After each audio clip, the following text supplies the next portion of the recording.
वैसे जरूरी तो नहीं, पर वीडियो को लाइक या डिसलाइक जरूर कर दिया करें। चिड़िया का बांस का घर। सुंदरवन के एक जंगल में रानो चिड़िया अपनी सास गोरी कौवी के साथ रहती थी। रानो के पति कालू कौवे की मौत एक बीमारी के कारण हो गई थी। कालू कौवे के मौत के कुछ दिन बाद रानो चिड़िया एक अंडा देती है। इस तरह 1-2 हफ्ते गुजर जाते हैं और रानो चिड़िया के अंडे में से एक छोटी सी बच्ची निकलती है, जिसे देखकर रानो चिड़िया की सास कहती है, अरे बहू, ये क्या हो गया? इस अंडे में से तो बेटी निकली है। अब हम इसकी पढ़ाई लिखाई का खर्च कैसे उठाएंगे और इसकी शादी के लिए पैसे कहाँ से लाएंगे? हम तो पहले से ही बहुत गरीब हैं। माँ जी, आप ऐसा क्यों कह रही हैं? बेटी और बेटा एक समान ही तो होते हैं ना। अगर बेटी हुई है तो क्या हुआ, मैं खूब मेहनत करूंगी और अपनी बेटी को अच्छे स्कूल में पढ़ाऊंगी और उसकी शादी भी करूंगी। इस तरह बारिश का मौसम भी शुरू हो जाता है।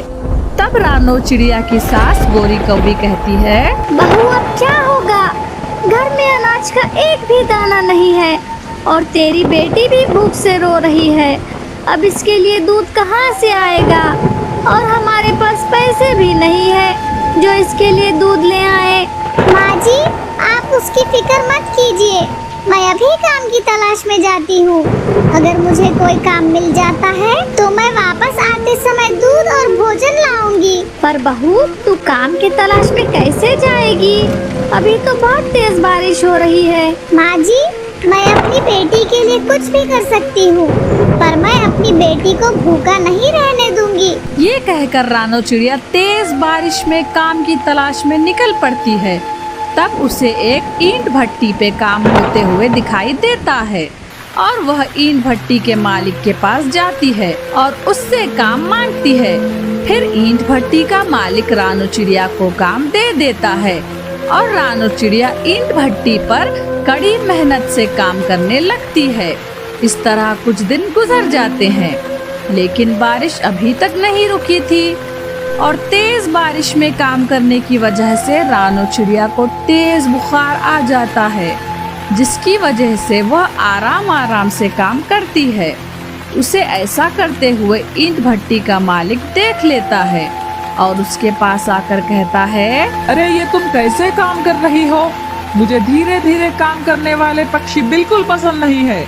जल्दी जल्दी काम करो, शाम तक सारी ईंटें बनकर तैयार हो जानी चाहिए। क्या करूं मालिक, तेज बारिश में काम करने की वजह से मुझे बहुत तेज बुखार आ गया है और दर्द से सर भी फटा जा रहा है। ये बहाना नहीं चलेगा। अगर काम नहीं करना है तो काम छोड़कर चली जाओ, मैं मुफ्त के पैसे नहीं दूंगा। मालिक की धमकी सुनकर रानो चिड़िया जल्दी जल्दी काम करने की कोशिश करती है, लेकिन तेज बुखार की वजह से उसके हाथ पैर अच्छे से नहीं चल रहे थे। रानो चिड़िया को ईंट भट्टी पर काम करने के बदले बहुत ही कम पैसे मिलते थे। उन पैसों से उसके घर का गुजारा भी अच्छे से नहीं हो पाता था। ऊपर से ये बारिश का मौसम रानो चिड़िया के लिए बहुत बड़ी मुसीबत था। रानो जल्दी जल्दी ईंटें बना रही थी, लेकिन उसके आंखें तो ऊपर आसमान की तरफ थी। तभी उसके साथी मिट्ठू तोते ने कहा, रानो बहन, ऊपर क्या देख रही हो? तोता भाई, न जाने आज ऐसा क्यों लग रहा है कि आज आसमान से कहर बरसने वाला है। तुम सही कह रही हो रानो बहन, आज तो दिन में ही अंधेरा छाया हुआ है और एक पल के लिए भी बारिश नहीं रुक रही है। जब हम फैक्ट्री में काम करते हैं तो वहाँ पर बारिश के पानी की एक बूंद भी नहीं आती है, इसीलिए मेरा तो वहाँ से बाहर निकलने का मन ही नहीं करता है। लेकिन तोता भाई, मालिक तो हमें फैक्ट्री के अंदर काम करने ही नहीं देते हैं। वहीं दूसरी तरफ रानो चिड़िया की सास और उसकी बेटी घोंसले में बैठी हुई थी। उनका घोंसला काफी टूटा फूटा था, इसलिए उनके घोंसले के अंदर बारिश का पानी आ रहा था। कुछ देर बाद रानो चिड़िया भी अपने घर आ जाती है।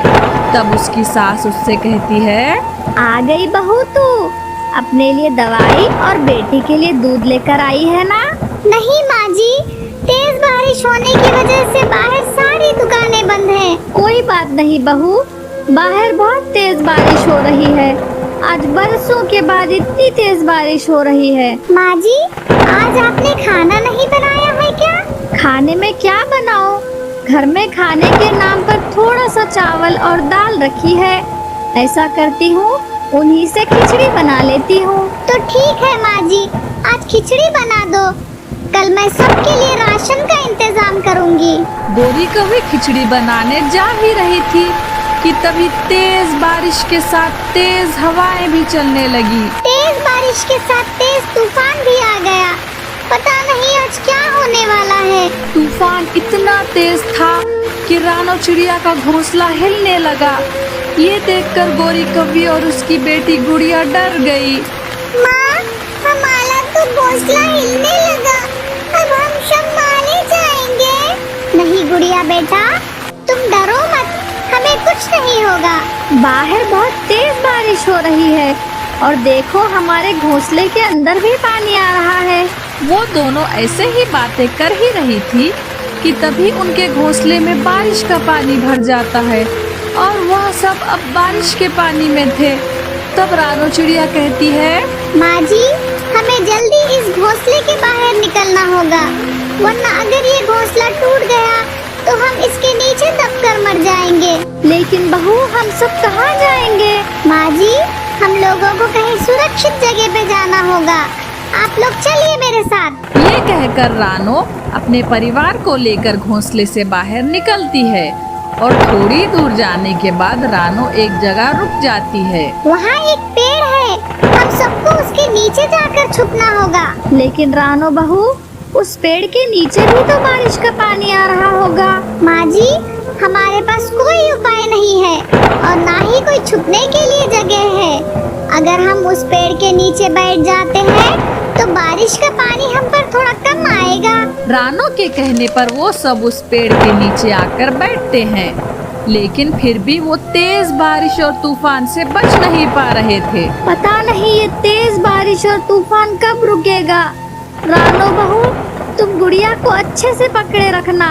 ऐसा ना हो कि तेज तूफान की वजह से हम सब अलग हो जाएं। से तैसे रात गुजरती है और सुबह हो जाती है और बारिश का तूफान भी रुक गया था। कैसी क़यामत की रात थी, ना जाने हम सब कैसे जिंदा बच गए। लेकिन माँ जी, अब हम सब कहाँ रहेंगे? रानो बहू, हमें रहने के लिए कुछ ना कुछ इंतजाम करना होगा।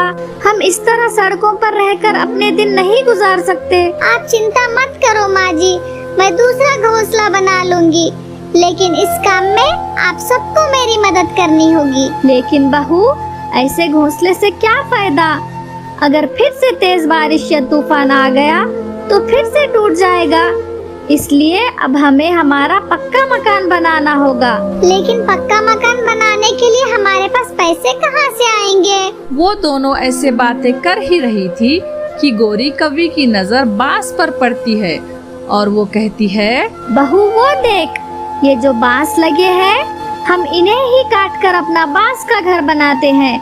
मैंने सुना है बांस का घर बहुत ही मजबूत होता है और तेज बारिश या तूफान आने पर भी नहीं टूटता है। उसके बाद वो तीनों मिलकर बांस को काटते हैं और रानो चिड़िया घर बनाना शुरू कर देती है। कुछ दिनों की कड़ी मेहनत के बाद उनका बांस का घर बनकर तैयार हो जाता है और वो अंदर से भी काफी मजबूत होता है। इस तरह कुछ दिन गुजर जाते हैं। एक दिन दोनों सास बहू घर के बाहर बैठी हुई थी कि तभी वहाँ एक बंटी नाम का कबूतर आता है। अरे वाह, ये बांस का घर तो बहुत ही मजबूत है। किसने बनाया है ये घर? जी, ये घर मैंने बनाया है।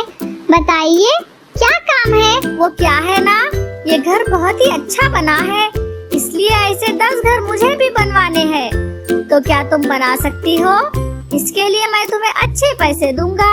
बंटी कबूतर की ये बात सुनकर रानो चिड़िया बहुत खुश हो जाती है और उसे खुशी खुशी हाँ कह देती है। जी हाँ मालिक, बन जाएगा। ठीक है, तुम कल से ही घर बनाना शुरू कर देना और ये लो कुछ रुपये एडवांस।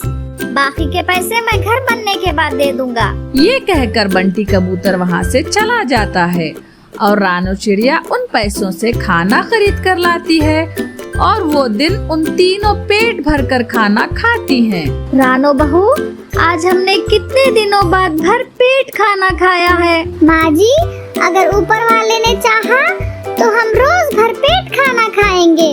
फिर अगले ही दिन रानो बंटी कबूतर के 10 घर बनाने लगती है। कुछ दिनों की कड़ी मेहनत के बाद उसके 10 घर तैयार हो जाते हैं। तब एक दिन बंटी कबूतर अपने घर देखने आता है और कहता है, अरे वाह, तुमने ये बांस के 10 घर तो बहुत अच्छे बनाए हैं। अब मैं तुम्हें 20 घर का ऑर्डर और देता हूँ। ये कहकर बंटी कबूतर वहाँ से चला जाता है। इस तरह से रानो चिड़िया को बांस के घर बनाने का काम मिल जाता है और वह अपने परिवार के साथ अपने बांस के घर में खुशी खुशी रहने लगती है। धन्यवाद। वीडियो कैसी लगी कमेंट सेक्शन में जरूर बताएं।